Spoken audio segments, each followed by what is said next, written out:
Okay, today we're going to dive into one of New Orleans' really most haunting unsolved mysteries, the Axeman. It's a deep one. Yeah, and our mission, for this deep dive is to try and cut through some of the legend, get to the historical truths. We're using police reports, cultural analyses, eyewitness accounts. All that stuff. Think of this as your shortcut, right, to really understanding this pretty terrifying chapter in American history. And it's more than just a whodunit. It's actually a chilling look at how a city's own prejudices, deep-seated ones, basically became the killer's best cover. That's a really powerful way to think about it, because the Axeman wasn't just, a killer. He had this incredibly specific, almost like a ritual signature to his attacks, didn't he? Oh, absolutely. Very consistent. Yeah. He'd get in by chiseling out a panel on the back door. Always the back door. Always. And he'd leave the panel and the chisel right there. But the key thing is, he never brought his own weapon. Right. He'd always find an axe, maybe a hatchet, already on the victim's property. And robbery. Never the motive. Yeah. Money, valuables, always left behind. Wow. The violence itself was the goal. That was it. But the very first attack, the one on Joseph and Catherine Maggio, that one had something a bit different, something intriguing. That's right. That's where it sort of deviates a little. Their throats were cut first with a razor. A razor. Yeah, then they were bludgeoned with the axe. This dual method, it's quite telling, actually. How so? Well, it suggests the killer might have been in a formative stage, maybe evolving, figuring out his whole Axeman persona, shifting from something close like a razor to the axe, which is more brutal, more psychologically distancing, perhaps. Okay, that makes sense. And what's really revealing here, when you look deeper, is how this whole Axeman story is just completely interwoven with New Orleans' Italian immigrant community. Little Palermo, right? Exactly. Often called Little Palermo back then. And they faced, intense xenophobia, horrible stuff, branded black Dagos, stereotyped constantly as, prone to crime. And this wasn't just casual talk. This was serious. We're talking about a city where back in 1891, a mob lynched 11 Italian men. Accused of killing the police chief. Right. And some had even been acquitted already. And people like Theodore Roosevelt actually sort of applauded it. It's shocking. And that history, that institutionalized violence, plus this pervasive mafia myth, it just created this deep societal vulnerability.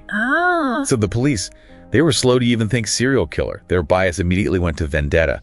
Must be Italians killing Italians. So that prejudice acted like camouflage for the Axeman. His most effective hiding place, really. And this whole vendetta idea, it wasn't exactly helped by the police department itself in the 1910s, was it? It was often, well, let's just say inefficient, maybe corrupt. Yeah, that's putting it mildly. Superintendent Mooney, interestingly, he had a surprisingly modern view for the time. He suspected a murderous degenerate, basically what we'd now call a serial killer. Okay. But his ideas just clash completely with that dominant vendetta story. And a really stark example, the Cordemelia attack. Oh, yeah. That led, infamously, to the wrongful conviction of the Giordano family.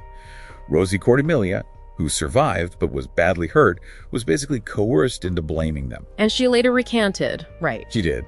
Took back her testimony later. It was a mess. So this wasn't just the police making mistake then. It sounds more like, deliberate institutional failure, rooted in bias and maybe even corruption. It certainly looks that way, a failure of the system itself. Then, March 1919, things get really weird, almost cinematic.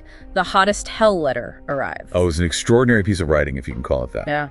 The killer claims, let me see, I am not a human being, but a spirit and a fell demon from hottest hell. And then this wild ultimatum. Play jazz music loudly at exactly 12:15 a.m. on Tuesday, March 19th, or else you get the axe. Wow. He warned, one thing is certain, and that is that some of your people who do not jazz it out on that specific Tuesday night will get the axe. An entire city playing jazz to scare off a killer. It's such a bizarre image, isn't it? What actually happened that night? Well, the city was understandably freaked out, but also kind of defiant.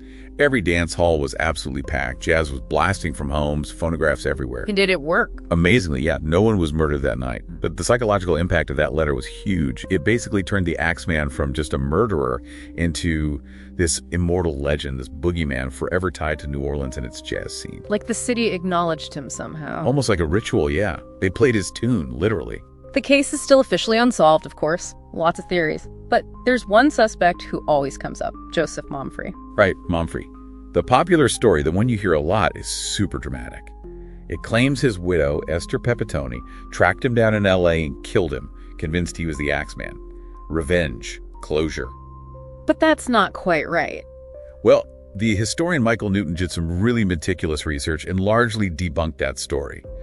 Which makes you wonder, right? Why does that myth stick around so strongly? People need closure. Exactly. The real case never got solved, so this story, this myth, provides the neat ending the investigation couldn't. It fills a void, maybe even a cultural need for resolution. And then popular culture gets hold of it, like American Horror Story, Coven. Yeah. That really changed the narrative again, didn't it? Made him sort of romantic. Yeah, it totally distorted the legacy. It romanticized him as this, like, jazz saxophonist ghost. Right. And that completely erases the actual victims, the historical context. Yeah. The real Axeman preyed on this marginalized Italian community facing terrible prejudice. American Horror Story turns him into this suave, kind of cool anti-hero, focuses on the jazz, the ghosts, and completely disconnects it from the ugly reality of that anti-immigrant hatred. So, wrapping this up, the Axeman was never caught. And it seems like it was this perfect storm, really, societal prejudice that basically said his victims didn't matter as much. An often incompetent, biased police force, forensics, was just starting out. Very nascent, yeah. And the killer himself was just terrifyingly cunning. Absolutely. And ultimately, this case, it's way more than just a whodunit. It's this chilling history lesson. Yeah. You know, about how fear and prejudice and folklore can all just twist together and create this legend that lasts, that shapes how a city sees itself. The actual man, whoever wielded that axe, his identity is probably lost forever. But that demon from Hottest Hell persona he crafted so carefully, that remains. It's this haunting part of New Orleans story, always reminding us how easily myth can just swallow reality whole.